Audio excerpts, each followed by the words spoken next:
Welcome to Your Vote, Your TV's extensive coverage of the 2025 provincial election. I'm Mark Rockburn, and this is our wrap-up show where we hear comments from the NDP candidate in the riding, Bruce Lepage.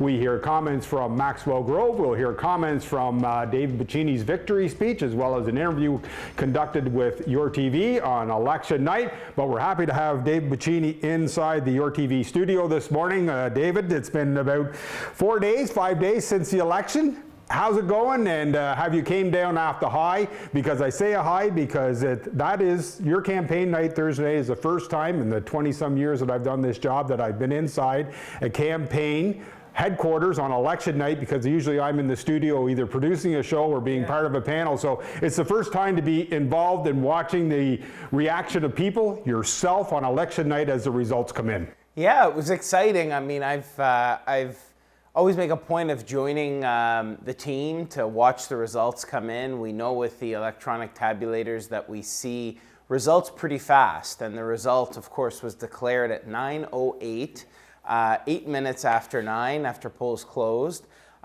We saw our results come in pretty quickly. I was very happy. I mean, it was a team effort. We worked so hard. We've got a real machine in Northumberland, Peterborough South, that's comprised of hardworking volunteers in every single corner of this riding. And if not for them, I just wouldn't be sitting here right now. Obviously, it does take a team, and as you stated, I know jokingly that night I was trying to press you to do your victory speech, and you were like, Mark, I gotta wait because I got people coming from all over the riding, half hour away or more. I gotta wait for them to show up before I can congratulate everybody. Yeah, I mean, you know, you call in friends. I call every friend I have. I've calling in, you know, we had firefighters coming out, police officers, we had seniors coming in, I had former elected officials, everybody helping the cause, and we send some to polls in I think it was poll 10 or poll 1 in the very northeastern corner of the riding, you know, northeast of Campbellford, right on the border of Hastings, you know, so it's way up there on Hastings County. It's way up there, and so you want to wait for them to come in because they've gone to do a task. We get the results texted to us because as soon as the count's done, they'll text us. They'll take a screenshot and send it to us. So we knew we were doing really well in some of those rural polls and doing really well in our polls here. In fact, I think we only lost two polls in the entire riding, 2 or 3 polls. So good results, and you want to wait for everyone to come in to celebrate with them. And obviously, not only do you want to celebrate with that, but also your family. Your mom and your dad were there, your sister, and obviously your wife Faith, who was a big part of the campaign. And I'm sure she's finally settled into what she signed up for now that she's got a couple elections underneath her belt as well. Yes, exactly. And she organized that entire victory party. So, you know, the bit you don't see is family, and I don't care, you know, what party you're running for. It's immense sacrifice of family. When you serve as well, there's a big sacrifice. It's long hours. It's not a 9-to-5 job. You're working around the clock. You know, I often get up early in the morning and you check your phone and you've got 3 messages and it's 3 issues in the riding. So you're around the clock, late nights, events. I mean, if you want to represent the area, you got to show up and get out to events and be active in the community. So that means you're not at home as much as you'd like to be. And so it's a big sacrifice on family. And I'm very blessed because I have a very, very supportive family.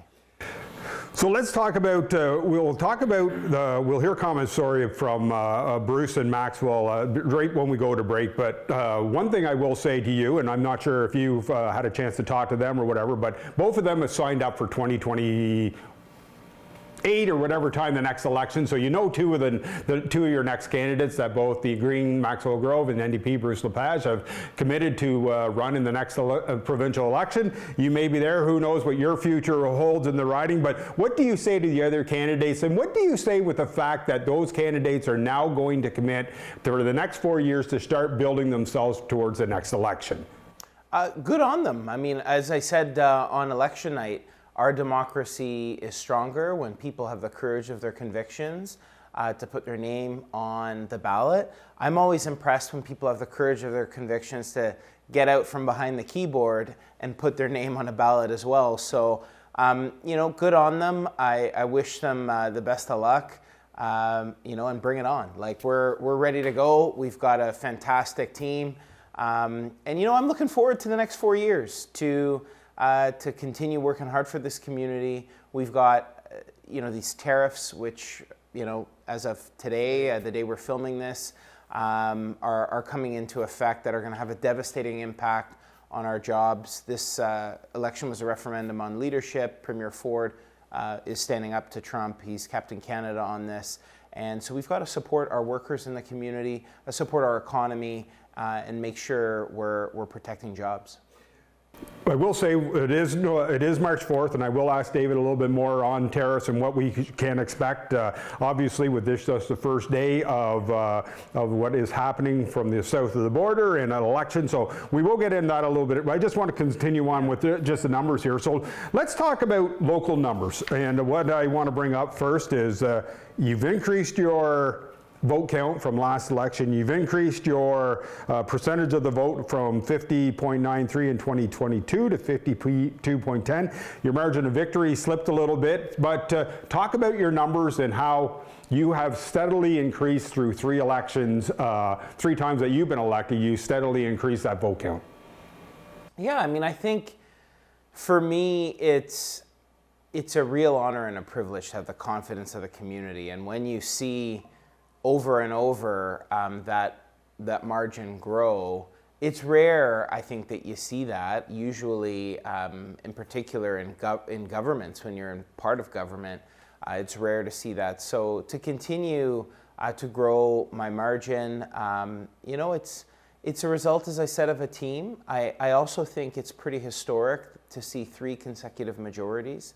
In fact, it's unheard of in our history in Ontario to have 3 consecutive majorities. So I'm really grateful for the opportunity to serve this community because I get to listen to stories, I get to learn every day, and I get to fight. And I said that, and I think I've said this to you before, that the day that I stop enjoy learning, the day that those stories that come in early in the morning no longer really give me a skip in the step to get out of bed, that's the day I'll resign and I'll hang up the skates. But I'm thoroughly enjoying this job. It's really, I'm at a bit of loss for words to have the support of your community to entrust me with bringing our voice to Queen's Park. It's a responsibility I take very seriously, and we'll keep fighting for every corner of this riding every day of the week. Not sure if you've been able to crunch the number, but I probably had more time than you to be able to look at numbers, but 26,191 people did not vote for you on election night. What do you say to those voters? Well, I hope to earn their trust over the coming years, and I think to grow my vote share means that in the past I've done that, and I've earned the trust of people perhaps who didn't vote for me. So I always enjoy getting to a door, and when I ask people, if they say we're not going to vote for you, I often ask them, did you vote for me last time? And if they say yes, then I really want to dig in and understand why. It's rare that we get that, but what really excites me is when I hear someone say, I didn't vote for you before, David, but I'm going to vote for you this election. And that means I think that you're earning their trust and confidence, and it's something I take very seriously. And I hope to do that for those who haven't. I've always had an open door policy, and I always will. So the final numbers aren't in yet for Elections Canada, and I tried to get them when I contacted them, but 103,449 registered voters, voter turnout in this riding, 52.86, an increase from last election. Certainly, and what I say to people across the province, and even in this riding, as many people here say that the Tories, the Progressive Conservatives, they only got 42.9% of the vote on provincial, so there's that 60% or 58% that didn't vote for you. But in this riding, certainly a clear majority for yourself to go forward as the candidate. Yeah, and yes, the vote, our voter turnout consistently in this riding is higher than the provincial average, which speaks to a very engaged electorate here in Northumberland, Peterborough South. Our voter turnout went up. For all of those saying, their only chance of winning is low voter turnout, voter turnout went up from last election. Voter turnout across the province went up from last election. That's a good thing. I'm glad people are getting engaged. You want people to have their say, as I've always said at the door. If someone's ever frustrated, the beauty of democracy is you have the final say. The people are my boss, and there's very few jobs quite as humbling as taking your resume to the people and fighting for your job every 4 years or less.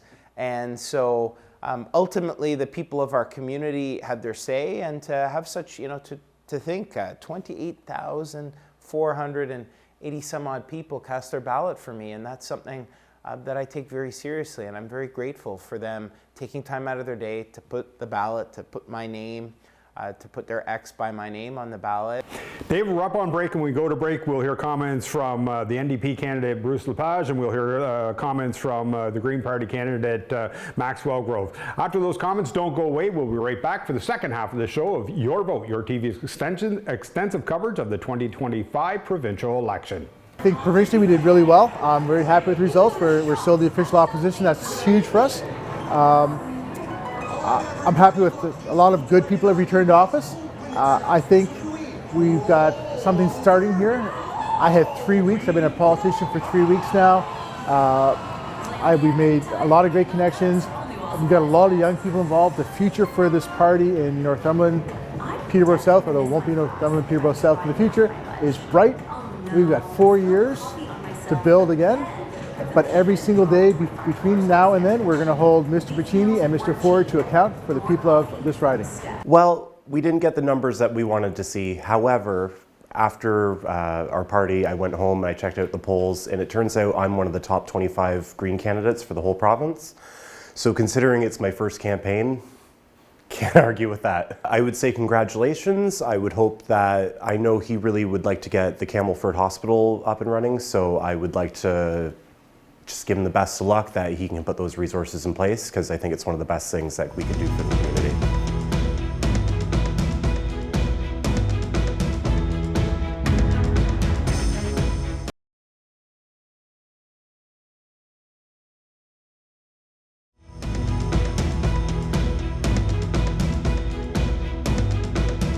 And by sending me back to Queen's Park, you've sent me to finish the job of the new K-12 school we're building in Newcastle. You've sent me back to build a new hospital in Campbellford. It's going to be in budget. Welcome back to Your Vote, yourTV's extensive coverage of the 2025 provincial election. This is the recap show. David, when we came back from break, we heard a clip from you on election night that you promised the folks of Campbellford a new hospital, and it will be in the budget.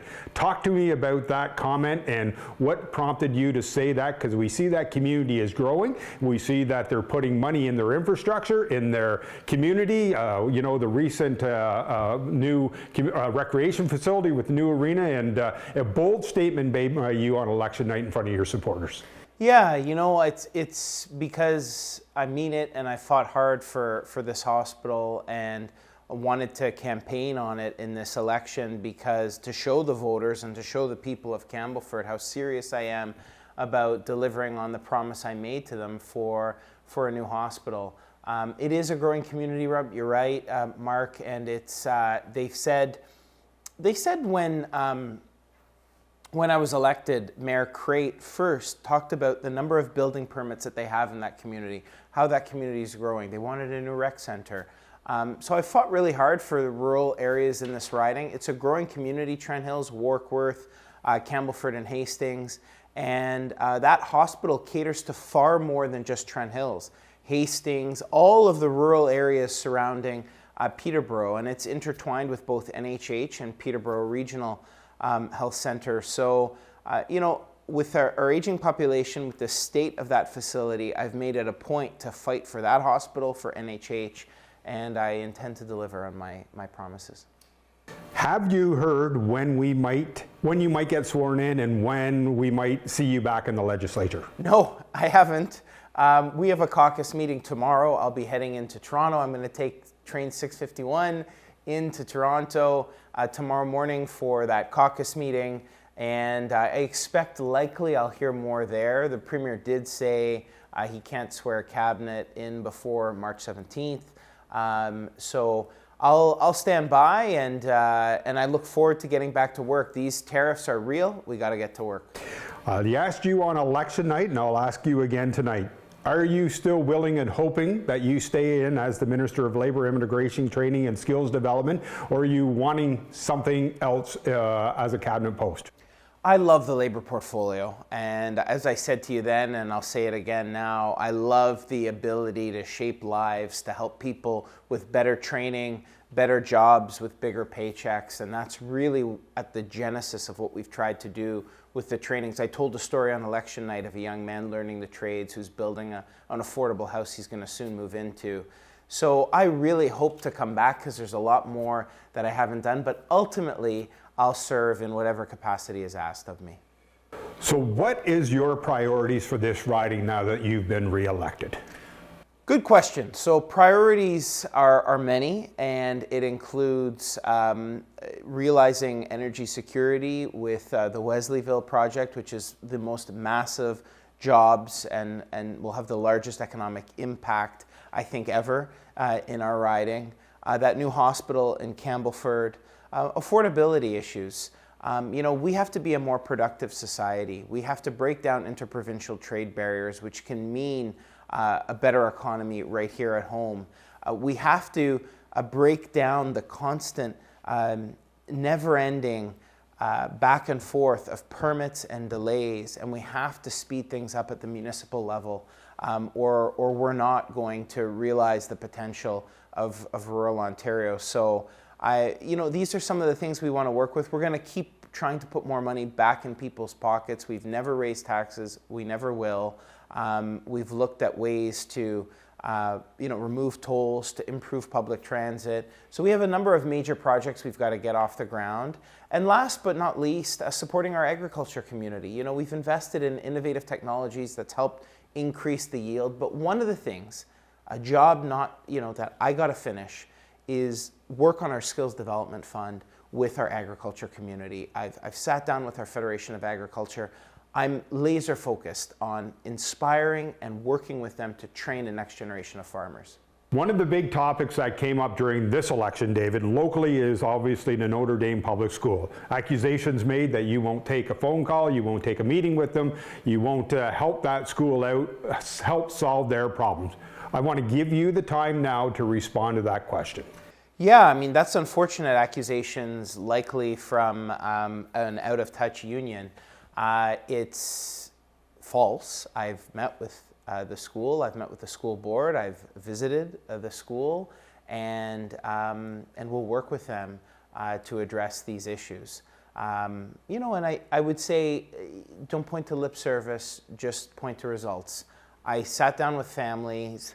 It without question took longer than I think some families wanted, but I think many families get that new school doesn't happen overnight.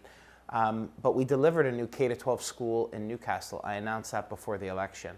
I intend to do the same and to work with families here. And I think it's really unfortunate that people would choose to try and politicize this in an election. I understand for the families that want the best learning environment for their kids. But I think the voters saw through that, and they saw my track record. I said I'd get a new school in Newcastle, promise made, promise kept. And I've sat down with the board, and we've got to address these issues at Notre Dame, and that's something that will be in my first order of business back in the office. Are teachers, staff, students are they in danger at that school currently? no, people would not be, excuse me, we would not put people in a dangerous situation. And the board plays an important role. This isn't a situation where the Ministry of Education, shows up in your school every day. Why else would we have a school board, right? So we have a school board, we have trustees. They have to play and do an important role. I've met with our Catholic trustees, and they've been advocating, and they'll continue to advocate, and I'll continue to work with them. But I don't know where the genesis of this was, but it was, I think, a result of the retired teachers debate, which, Mark, I have not done since I was elected. I don't do special interest debates. I do debates where you can see, like your debate, from agriculture to the economy, where you truly get to see a candidate's platform. And I'll continue on that policy. I've always done debates here locally, but what I do that my opponents don't do is I also get up to second, third, fourth line road. We knock on more doors, and I take a great pride in that as well. So let's switch quickly to provincial numbers from the 2022 to 2025 from election night. You guys dropped 3 seats. In the 22 election you had 83 seats. This time you had 80 seats, but you have increased your voter turnout. Big shift I think we see in the numbers is the NDP losing 4, the Liberals gaining 6, another Green, another independent candidate got in this time. But I think one of the biggest stories is the fact that the Liberal leader Bonnie Crombie not winning her seat. Yeah, I mean, I think for us, there's also voter efficiency and where you're getting your votes out and where they're concentrated. Without question, I was very excited to see communities, border communities or communities impacted by border issues like Hamilton, us pick up the seat there. Saddened to lose the 2 seats of colleagues of mine that I'm very close with and whom I've campaigned with. But I would say, it's really, really quite embarrassing for the leader to lose their seat.